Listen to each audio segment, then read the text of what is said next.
విశాఖలో ఓ బాలిక అనుమానాస్పద స్థితి మృతి చెందటం కలకలం రేపుతోంది. తాడిచెట్లపాలెం కప్రాడ బేత చర్చ్ సమీపంలో ముక్కలుగా పడి ఉన్న బాలిక మృతదేహాన్ని స్థానికులు గుర్తించారు.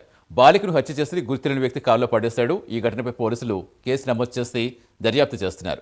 అయితే బాలికను అత్యాచారం చేసి హత్య చేశారా లేక ఇంకేదైనా కారణం ఉందా అనే కోణంలో విచారిస్తున్నారు.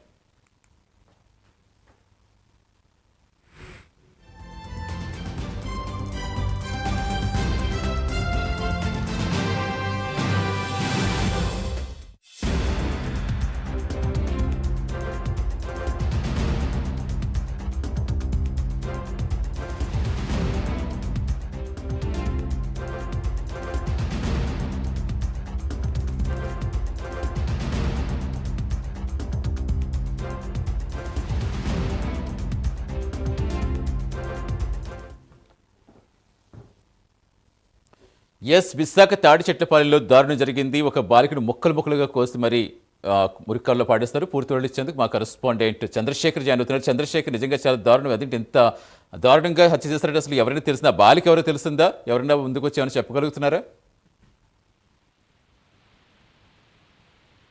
విషాదకర ఘటన అయితే చోటు చేసుకుందని చెప్పుకోవచ్చు. ముఖ్యంగా అత్యంత పాశవికంగా కూడా పుట్టినటువంటి పసికందు ఎవరైతే ఉందో ఈ పసికందుని ముక్కలుగా అత్యంత క్రూరంగా కూడా చేసి పూర్తిగా అక్కడ ఉన్నటువంటి డ్రైనేజ్ లో పడేసినటువంటి ఘటన అయితే విశాఖ తాడిచెట్లపాలెంలో వెలుగులోకి వచ్చినటువంటి పరిస్థితి ఉంది. తెల్లవారుజాము ప్రాంతంలో ఈ ఘటన జరిగి ఉండొచ్చనైతే పోలీసులు భావిస్తున్నారు. మరి ముఖ్యంగా చెప్పుకుంటే ఈ రోజు అమావాస్య కావడంతో ఎవరైనా బలి ఇచ్చారా అనే కోణంలో కూడా పోలీసులు అయితే దర్యాప్తు చేస్తున్నటువంటి పరిస్థితి కనిపిస్తుంది. ముఖ్యంగా చూసుకుంటే ఇటీవల కాలంలో ఇటువంటి ఘటనలు ఎక్కడికక్కడే బయటకు వస్తున్నటువంటి పరిస్థితి కనిపిస్తుంది. ఆడబిడ్డల్ని బలిచ్చినా లేదా ఇతర పూజలు హోమాలు చేసినా అక్కడ కోట్లాది రూపాయలు లభిస్తాయి అంటూ కూడా వస్తున్నటువంటి అపోహల కారణంగా కొంతమంది ఈ క్షుద్ర పూజలు కూడా పూనుకుంటున్నటువంటి పరిస్థితులు అయితే కనిపిస్తుంది. ఈ నేపథ్యంలోనే విశాఖలో ఈ ఘటన జరిగి ఉండొచ్చని స్థానికులు అయితే భావిస్తున్నటువంటి పరిస్థితి ఉంది. ముఖ్యంగా చూసుకుంటే ఏదైతే తాడిచెట్లపాలెంకి సంబంధించినటువంటి ప్రాంతానికి ఆనుకొని ఉన్నటువంటి ఏదైతే నిర్మానుష్య ప్రదేశం ఉందో ఆ నిర్మానుష్య ప్రదేశంలోని కాలువలో ఈ పచ్చికందుకు సంబంధించినటువంటి శరీర భాగాలన్నీ కూడా విడివిడిగా కనిపించినటువంటి పరిస్థితి ఉంది. స్థానికులు గమనించి చంద్రపాలెం పోలీసులు సమాచారం అందించడంతో సంఘటనా స్థలాన్ని చేరుకున్న పోలీసులు అయితే దర్యాప్తు కొనసాగిస్తున్నారు.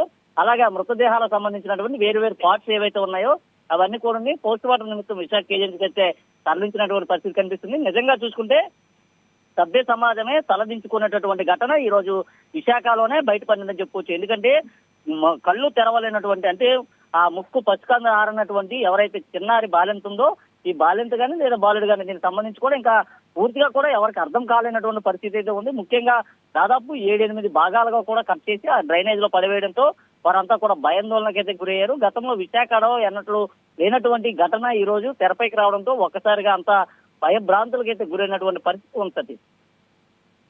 చంద్రశేఖర్.